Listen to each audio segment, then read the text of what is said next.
This podcast is sponsored by Magic Rock Brewing.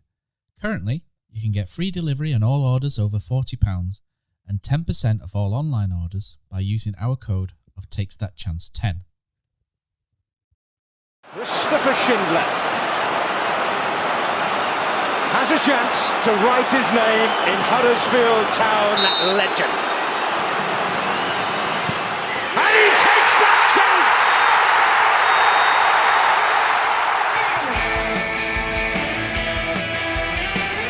Play down the left and Moy stayed onside. Here's Mounier!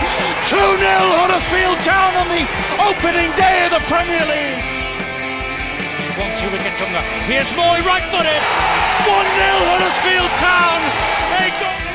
Lindelof misses his header. De Quattro's in. Round De Gea. 2-0 Huddersfield Town. 2-0 Huddersfield Town. Here's Sanka to turn it into the pass. Yes! And Cummins scored. Cummins has scored one of the most important goals of Huddersfield Town's history. De Quattro's forward. De Quattro's got the better. Yes! And Laurent De Quattro scores. Laurent De Quattro scores.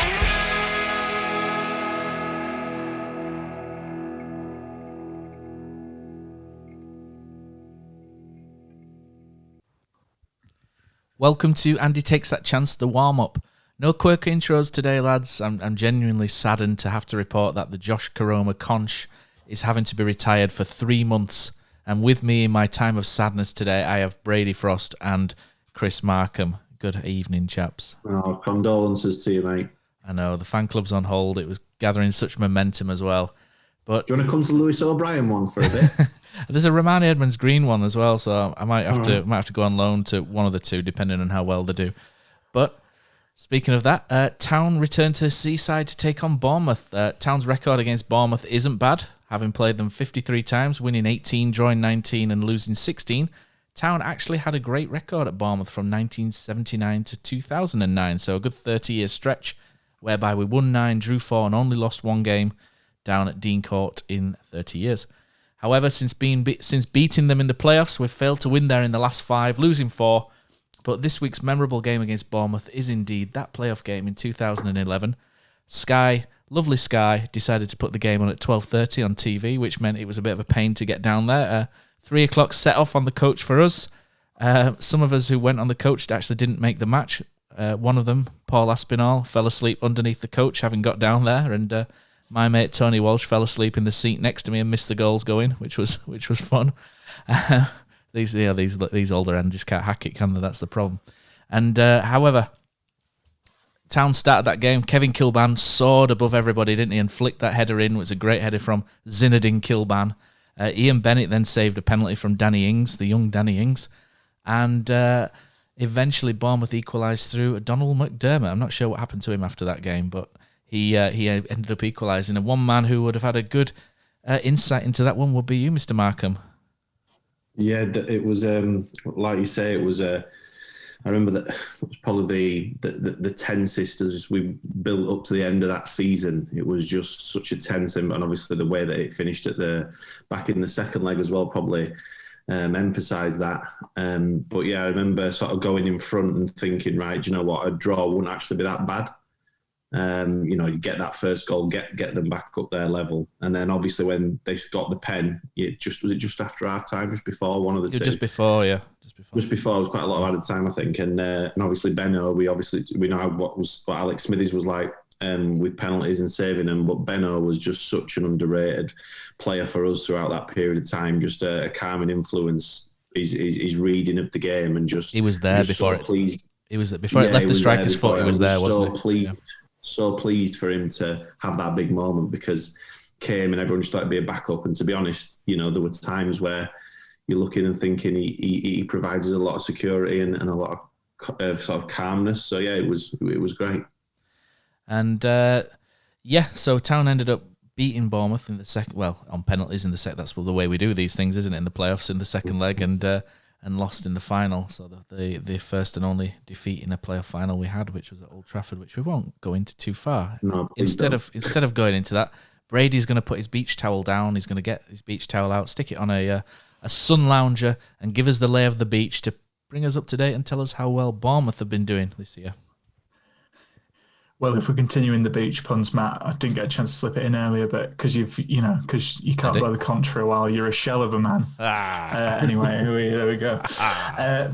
Just the fun we have on this podcast. So, Bournemouth, second in the league. They're the Championship's top scorers, 29 goals so far. In their last 5 home games, they've only lost 1, which was a surprising 3-2 defeat to Preston. But Preston have actually been decent away from home and not so decent at home. Scored at least 14 goals, scored over 14 goals in the past 5 games. So they're going to score. They're scoring a lot of goals at the moment. They did draw 0-0 in midweek against Swansea, but that was away. And as you kind of touched on, Matt, Town have only won twice in the last 10 games against Bournemouth. So, it's going to be a tough one, as I'm sure we'll go on to explain. So we'll have a look at Bournemouth themselves, the strengths and weaknesses of what Bournemouth bring to this game. For me, it looks like a team that plays fluid attacking football. They've got a lot of creative players in there as well that can hurt teams. They will leave open spaces, but they're pretty switched on in closing them down as well. They look like they've switched from a 4-3-3 to a 3-4-3, 3-5-2-ish system lately. Some of their attacking stats seem to show that they're a little bit better away from home than at home, but they average around 6 shots inside the penalty box a game at home, and you give any side that amount of chances and they'll be definitely tough to keep out, I would imagine. Also averaging 11.5 shots a game. A decent attacking side, Chris, and it's going to be a difficult one by the looks of it. Yeah, I think decent attacking side is probably the understatement of the podcast. They're the best attacking team in this league by, I'd say, a comfortable distance. You look at what Norwich are, a bit more grinding it out. Watched a few of their games, and yeah, as you've mentioned, both of you, they're fluid going forward. They've got some real class for this league. Some good players that I'm sure Premier League teams would like to have if they don't go up this season. So it's a big season for them. I think they'll be pleased really with obviously the start. They're only one place and a couple of points off the top. To say that obviously they lost their manager, they've sold 80 million's worth of talent over the summer. They've had quite an extensive injury list, and I think they'll be really pleased. Obviously, replace the manager with his old assistant, so within house, not expensive. So I think they'll be delighted with the season so far. Having said that, they have only won 1 out of the last 4 league games. Which, in that, there's obviously the Preston game. I think they drew with, obviously, Swansea last time out, although they did play really well in that game, that the pitch was a bit of a leveller down at Swansea. So, yeah, I think the thing that's interesting for me, and obviously we'll get on to as we talk about how the game will go, is this is probably the first time for a while we've spoken a lot about the game plan that Town will have against your Wickhams, your Middlesbroughs, your Sheff Wednesdays and those direct teams. This is a real change now to a real quality team who also likes to dominate the ball like us. They're more similar in their possession to us as well. If you remember when I spoke about QPR, they'll play higher up the pitch. Well, these build out from deep as well. So a very similar split to where they have their possession to us. So they are very strong offensively. The one thing, they have got a bit of a soft underbelly though. Like you say, Matt, they can leave spaces. They are quite good in transition though, so I'm not too concerned about that. However, the 7 out of the goals they have conceded, nearly, I think it's 40% of them have been from set plays or penalties. So maybe that little soft underbelly is something that we can exploit. So I think, it's like you said, the formation-wise as well, they've mixed up and played a few different things, so it won't be easy. And I think every position that they bring someone in, it's quality. So it's going to be a hard game. Ready? Yeah, just kind of touching on with the weaknesses. I've noticed in a couple of games they have come back to win in some, but they do start quite slow. Teams tend to kind of get an early goal and go ahead. I mean, the Reading game, which they did come back to win 4-2, Reading were 2-0 up and looking quite comfortable. Yeah. Lost 4-2. But yeah, something I did notice as well is a couple of goals they conceded. I kind of call it, I'm trying to think of a way to describe it, but it's a bit like the Man City goal where you go right to the byline and then cut back. They seem to be quite weak if you go right to the byline, kind of cut across, just from a couple I saw. So again, I think this is where fullbacks will be key, and we kind of need to stretch the play as much as we can because they are conceding. I think it's just keeping them out at the other end that's going to be the issue. But I do think this is a game because, again, like you touch on, Chris, they play a similar style to us, and I do think we'll score because I think they're quite open at the back. But again, it's about keeping them out. But it'll be an entertaining game for sure. Yeah, it's a good point you make around the slow start because, actually, when you talk about slow starts in terms of minutes of the game, I agree. However, there's no team scored first more than them this season. So if you don't get that early goal to put them behind, they are likely to obviously score because they do all the time. And then the other thing is they are strong. There's no team, I think there's only Cardiff who have scored more goals in the last 10 minutes. So, they are quite relentless. It's not going to be something that they shut up shop if they get one. It'll be an open game as much as Town want to make it, really. So, yeah, I think it's a good point. Key players then for Bournemouth. We could go on for ages, couldn't we? But with some of the players they've got there, it's ridiculous. And I'm sure probably none of us have probably picked Philip Billing as well, I would imagine, if you're looking through. Although Brady does like to go for an ex-Town player. The player I've picked this week is Dom Solanke. Dom Solanke is a player that I really liked when he used to play youth football for England and Chelsea. He used to keep Tammy Abraham out of the striking berth as well, so that's how good he was, as a youth player. And he just seemed to have a couple of bad moves which made him skid off the track a little bit, and Liverpool seemed to be a bit of a bad move. He couldn't really get the games in.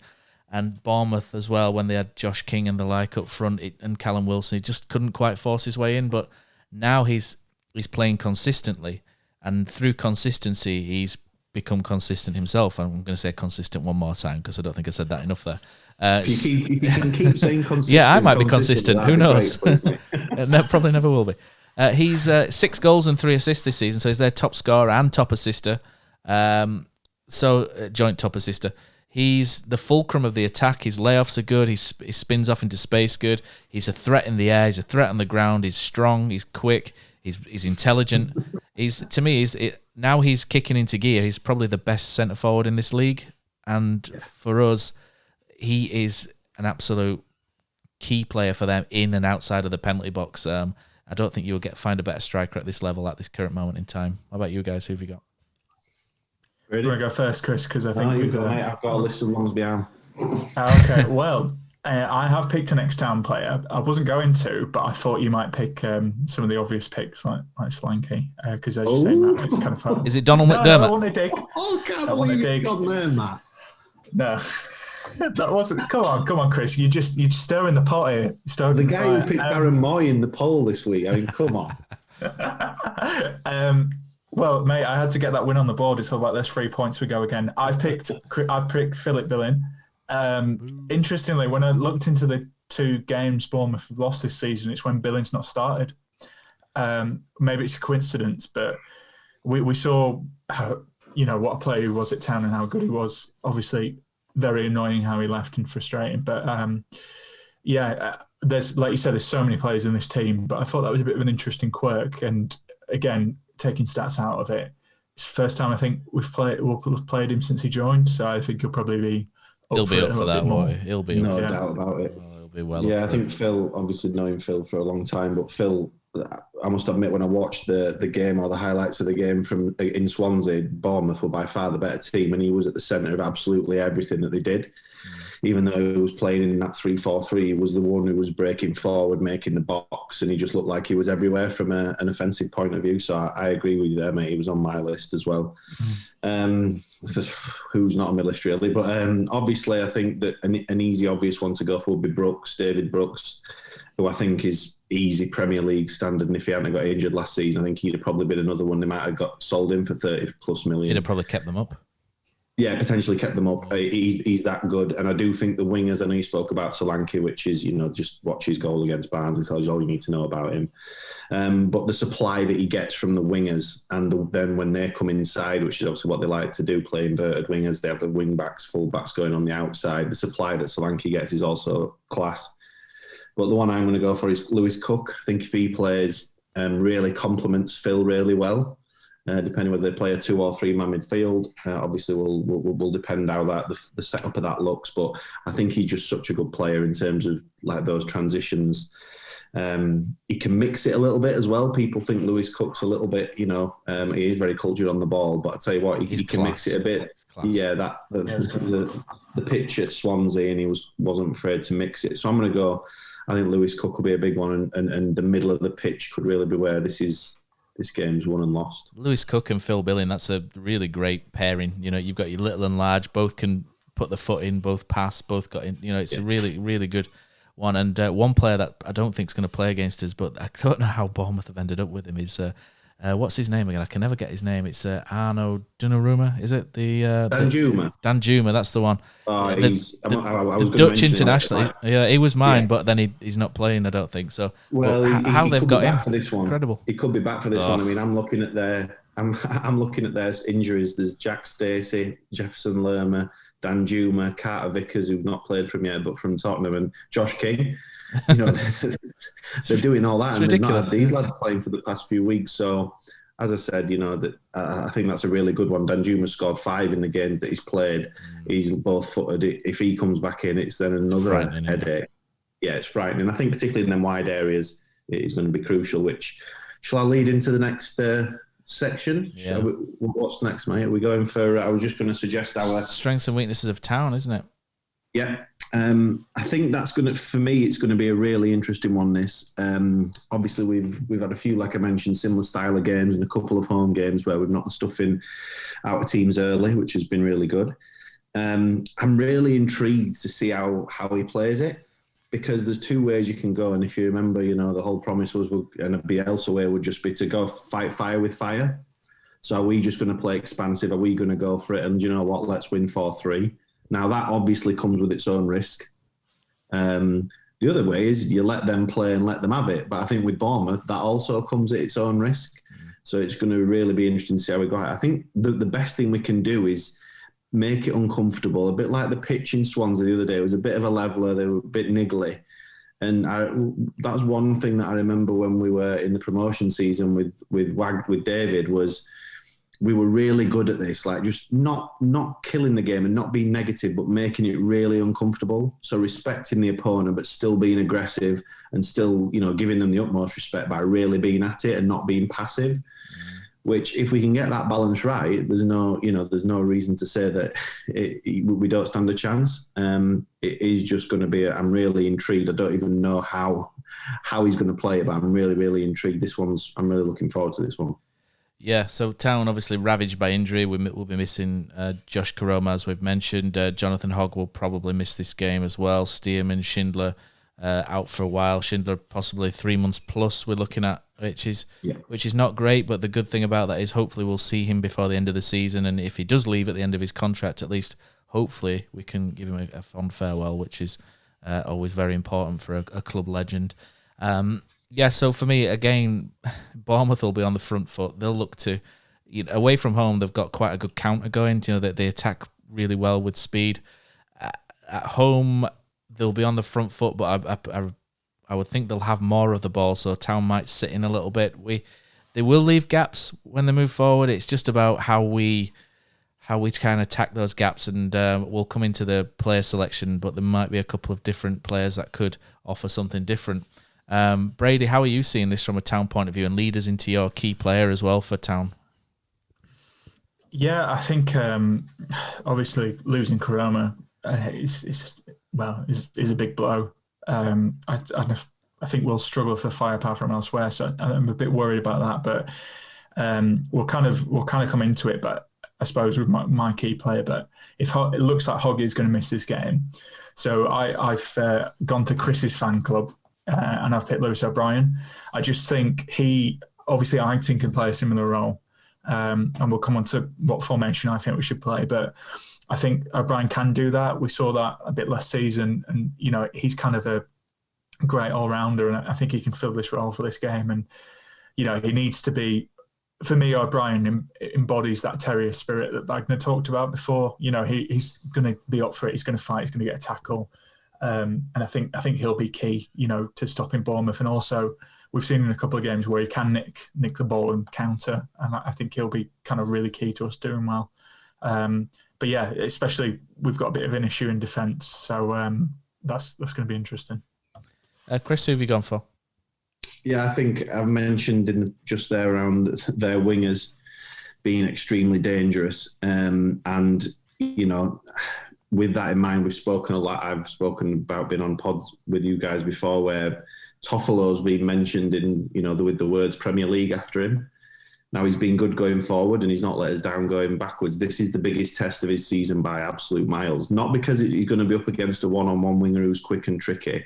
It's going to be dealing with their wingers will be inside, so it's hard to defend. The communication's going to have to be good. He's going to show a lot of positional awareness and tactical awareness. If he's going to come out of this game, obviously it will be important going forward when we do get those spaces. But for me, he's got to be, this is a real test of him. If people are starting to put the Premier League words after his name, which I think is a little bit premature at the minute, he's trending in the right direction. But this is a huge game for him, whether it's Brooks, whether it's Danjuma, whether it's King. It's going to be a huge game for him with those wingers coming inside. Yeah, so for me, the key player, I've given a fair bit of praise in the last week or two to Ben Hamer. And, it's mostly been not for his shot stopping, but for his distribution. And I think the game on Saturday will be a big test of his shot stopping ability and, how much pressure he can take in and around the box as well. So it's a big game for Big Ben, I would say. So for me, Ben Hamer is going to be the one who we really need to be on form this game because we'll need the goalkeeper to have a decent game to keep them out. And I could have picked anyone from the back four. You could pick anyone, really. But for me, if your last line of defence stands firm, then you've got half a chance. So I'm going to go with Mr. Hamer. So, Mr. Markham, we're going all formal now. We recently put out a tweet, didn't we, with a couple of names for our new-ish, now, isn't it? Our newish feature, which is to bring back a player from Town's history in their prime to play in this game. And we have a name, don't we? So my suggestion of the Tim Hott Tub Time Machine has sadly fallen by the wayside. I might try to work that in somewhere. But we have a clear winner, don't we? We do, mate. Return to the Mac took the poll, I think. Which, I think we can do some. When I say we, I obviously mean you, Matt, to do some good stuff. Yeah, it's got potential around that. I think we can work with that. I'd just like to give a shout out to Barry Shank. I mean, it's just a phenomenal name, whether it's real or not. You're going to get him round to do your flooring, aren't you? Yeah, well, if Barry Shank is the real name, then hats off to him. And if not, even more hats off to him. So, yeah, for everyone who got involved, thanks. But return to the Mac, won it. I think it was Johnny _11, wasn't it, who came up with that a couple of weeks ago. So well done, Johnny. Yeah. You win nothing, but you apart from an immense amount of credit. Yeah, credit. In this lockdown, you'll be just sat there. You're a takes that chance hero. Thank you very much. So Brady, you won the poll last week. You played the crowd and won, so well done. And we're going to go into this week's pick for Bournemouth. You first, mate. You first. You need to get your first win. All right. Well, yeah, okay. So it's the first poll win. So, who have I gone for this week? Right, okay. So, so I think Town will be under the cosh in this game, obviously. When under the cosh, you need a leader. You need people in defence in particular that stand up and be countered when times are tough. Rally those around you. You need a bit of a warrior in that back line as well. And who am I talking about if I mention those words, Chris? I'm gonna go for. You just need someone there just to beat the chest. You know what I mean? Just not like a Leeds fan, but just kind of a bit of a like I said, an animal. And I'm gonna go for Peter Clark. Okay, nice. He's not my most favourite player ever, but it's just one of those games where you just need to go somewhere under the cosh, and he'll turn up, and that's what I think. Proper defender, proper bloke, legend. Yeah. Who's next? Actually, Chris, you're next because Brady won last week. So sweet. Yeah. Right. Well, I'm going to go, as I've mentioned all along, wingers and obviously our fullbacks. So I'm going to go to the same position as Toffolo, and probably the best left Kevin back Sharp. No, Danny Adams. No. What I'm going to go for is my favourite, probably left back from the days I was a supporter before I started working down there, and I think he was like a bit of a cult hero. Exactly the sort of, when I talked earlier on about making it horrible and nasty, but also being able to play, and that energy that he can bring and get in their face. I'm going for Tom Cowan. Oof, this is going to be a good one. I thought Tommy Cowan was, just exactly embodied everything that I said there. And another little bonus maybe would be his long throw. That, as I mentioned with them, with set pieces, maybe test them a bit, especially if, we are behind, keep it tight, or even get in front, you can really put pressure. So yeah, Tommy Cowan, I think, would be, I'd love to see him back in the fold this week. Brady? I kind of want to change my pick now because I think this is going to be a tough poll, but he's been my backup for weeks and he's getting a start. Emile Smith-Rowe. Matt, you know how much I love Emile Smith-Rowe. You do love Emile Smith-Rowe. I think if we had him back on loan this season, I think we'd be absolutely bossing it. He completely changed our attack last season. He's a creative player, we know, but I think of the 3-2 defeat to Fulham last season where we were absolute garbage and 3-0 down, and he just drove that. And I don't know how we lost that game, because he was on one. And I think in games like this, when the team's better than you, got more money, I think you just need someone like that who can drag you through a game and kind of help you single-handedly. So, Emile Smith-Rowe for me. Interesting indeed.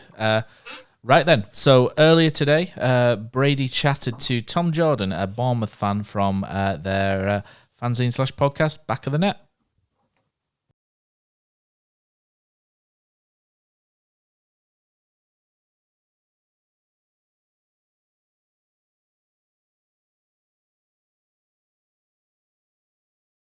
So yeah, we kind of asked you some questions for the match preview, but I'll just ask you as well. So what have you kind of made of Bournemouth's season so far?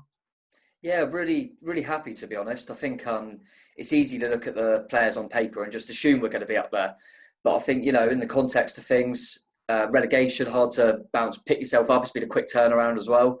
Losing our manager and then a few key players as well, Callum Wilson and Nathan Ake and the goalkeeper Ramsdale as well. So, and it was quite a tough start on paper. We had teams like Borough, Norwich, Watford all early on. And I would have ripped your hand off for the start. I think we've lost the least amount of games in the league. So, and Jason started really well. So I've been really impressed. As much as, it's only a start and you know what this league can be like.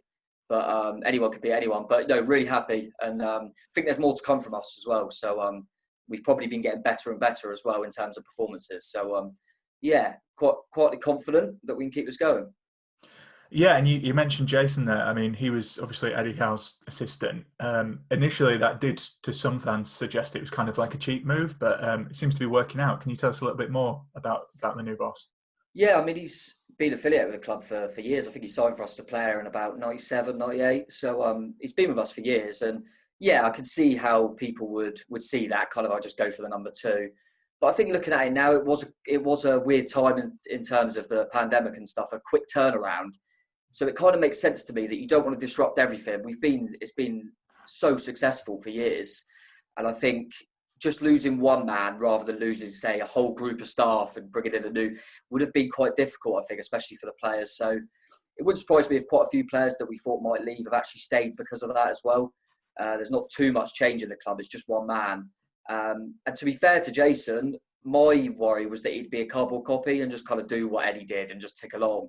But he's had his own ideas, put his own stamp on things, new roles for certain players. And yeah, I was just really pleased for him because he was always going to be judged very quickly. So I think the fact that he started so well, he went on an unbeaten run and we're obviously up there in the league. So I'm really pleased for him. And yeah, I think most fans, even the ones that were sceptical, are kind of a bit like, oh, okay, so I'm happy with what he's doing. He's adapted in games well. Most of his team selections, people have gone, yeah, I'm happy with that. So yeah, I'm really pleased for Jason because he's been a great number 2 for so long. And I'm almost thinking, no, he's earned the right to get an opportunity now. And he's taken it so far. So yeah, pleased. Yeah, and you mentioned, you touched on how you've sold a couple of players, but obviously you still got quite a big squad in comparison to some other teams. And one player that our fans all know quite well is Philip Billing. I just wanted, how's he been getting on since his move? Yeah, he's coming in and out of the team. I think most Bournemouth fans say to you, well, pretty much all of them, if you were picking your best 11, he wouldn't be in it. We tend to play with 2 central midfield players, and Jefferson Lerma and Lewis Cook are a different class. And Dan Gosling's still there as well. So At the start of the season, Billing was kind of probably fourth central midfielder in terms of picking, but we've had a few Lerma had a suspension, a few knocks for Lewis and things like that. And Billing got in with the Barnsley game, and it was a real surprise that he started at the weekend and scored and played really well, and people were pleasantly surprised. So he earned the right to start again in midweek, and he played well again. So it wouldn't surprise me if he started against Huddersfield. Having said that, Lerma's back now, so it'd be interesting to see if he starts or not. But he's one of them players. I remember when he left you guys, it was quite mixed in terms of he's clearly, the Huddersfield fans seemed to say he was clearly a good footballer, but he kind of maybe he down tools, however you want to put it, when you got into a bit of a scrap. And we probably could see that a little bit last season. I feel for him because I think his build and the way he is and the way he kind of glides around a football pitch makes you feel like, is he down in tools a bit? But is that just the type of player he is? I think there's no question that he's technically a really good footballer. My concern with Billing is I don't really know what his role is. So I don't feel like he's a defensive midfield player who breaks things up. He's not an attacking midfield player who will bag you loads of goals. And so he's kind of that in between. So it's quite hard. And he also doesn't, chase around all the time. So he's a pretty footballer. He's good when things are going well and you've got a lot of the ball. So I would have thought it'd be interesting, but in home games where we're expected to have a lot of possession, I think it's more likely to see him because he is good on the ball. I think when you're away from home in a bit of a scrap and you might have to, be quite good off the ball, he's probably not the player to go to. But he's a very mixed one with Bournemouth fans at the moment. But I'm happy with him in terms of how he's played recently. But I think he'll come in and out of the side throughout, really. But be interested if he starts against you guys. Will be interesting. Yeah, if he does start, I'm not a gambling man, but he loves a goal from long distance, and I just feel like he might score one against us, just to rub it in a bit more. We're going on to the game then. So what game are you kind of expecting from Huddersfield on Saturday? Have you seen much of us this season? I haven't seen an awful lot, highlights and things like that. And obviously, and you're kind of, I think if I had to put money on where I would have predicted Huddersfield to finish, it's probably where you are, which is bang on middle, I think.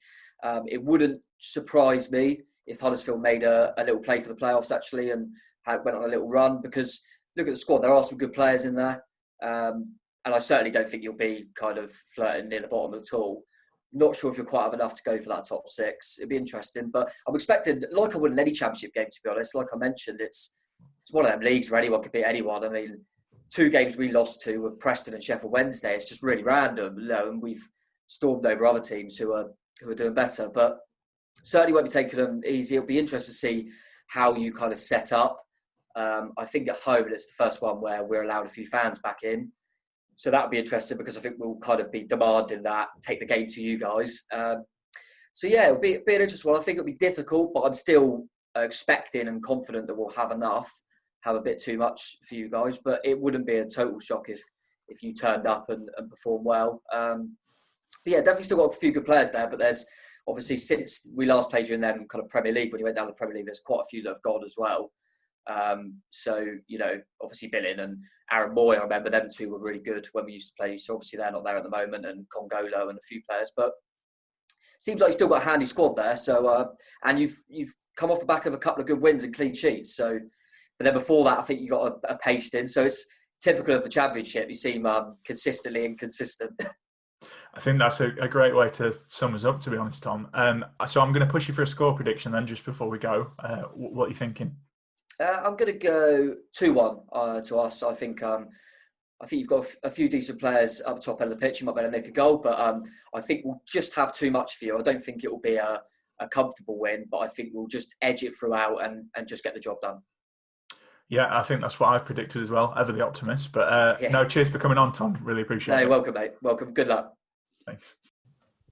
Okay, so Tom's had his say and given his point of view from Bournemouth, and now it's time for us to don that David Wagner blue baseball cap, Carlos's skinny chinos, and Mark Robbins' glowering expression as we try to predict what will happen this weekend. Who wants to go first then with their lineup and score prediction? I went first last time, so it's only right, Brady, you go first this time because we went last time. I think given the injuries, I think we're going to have to tweak it a little bit. And With 1-2 in a row, I think we're expected to lose. So I think it's kind of a free hit. So I'm going 3-5-2. Hamer start again. I think he'll be key. Edmonds Green, thought he played pretty well. Sarr, but I've gone for an interesting pick. I've gone for Vallejo because he can play centre back apparently, and we like to change formation in games, so I kind of put him at the back, and hopefully he can guide Edmonds Green and Sarr. And then obviously Pippa, Eiting. I think this is a game for Pritchard, given Hogg's out, just to kind of see what he can do. And then O'Brien and Toffolo. I think the real issue is kind of left wing with Coroma out. So I've kind of denied by this, but I think I've just gone without one. Gone without one, yeah. Yeah, basically. But I'd just start Mbenza and Ward. And if we need to switch to a 3, I'd give Jaden Brown a go because he's started playing Jaden Brown there. So maybe give him a shout. But yeah, Ward and Mbenza. Right, I'll go next because Chris is the analyst and expert, so he has to go. Scoreline, Brady. Oh yeah, sorry. You almost got away with that there. I know. I think they'll be too strong for us, but it'll be an entertaining game. I think we'll give it a good go. So I'm going to go 3-2 defeat. I think we will score. Okay, but yeah, 3-2. Sweet. Okay, so ideally I'd have liked to have gone for a back 3 in this one as well, but I looked at Alex Vallejo and I just thought not enough game, not enough time on the pitch there. You know, I think he'll make an appearance at some point, and he did all right, didn't he? The other night, I thought he looked quite neat and tidy when he came on. But yeah, so the way I look at it is it's the 3-4-3 system that worries me, and the 2 in, like Chris says, the inverted wingers. So what I've done is I've switched the system and gone 4-2-3-1 in this one. So I've gone for Hamer in goal, Pieper, Ramani, Edmonds Green, Sarr, and Toffolo the back 4. And what I've got Eiting and O'Brien sat in a double pivot, which are a little bit deeper than normal. O'Brien sort of ratting and scurrying around like Hogg perhaps does. You know, he's not quite the level of Hogg, but has other qualities there. Eiting as more of a quarterback, if you like. And Benza wide right. The reason I've gone for these 2 wide players is they play with wing backs, so you're going to have to be on your bike quite a lot and track. And Benza's shown that he can do that. He does switch off sometimes at the far post, but until the far post, he's pretty good. I've gone for Jaden Brown on the other side. I thought he came on with a lot of fire against Sheffield Wednesday. It looked like he had a point to prove. I think he was my only real choice there. I didn't quite like Matty Daly as a left-sided player. And then I've gone for Alex Pritchard as well, because you can't just pick a load of defensive players. You need somebody to get the ball and then thread it through for when you're moving forward.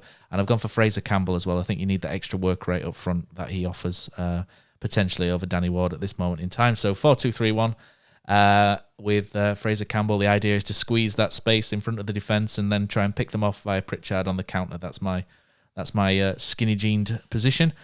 And my score predictions are 3-0 defeat.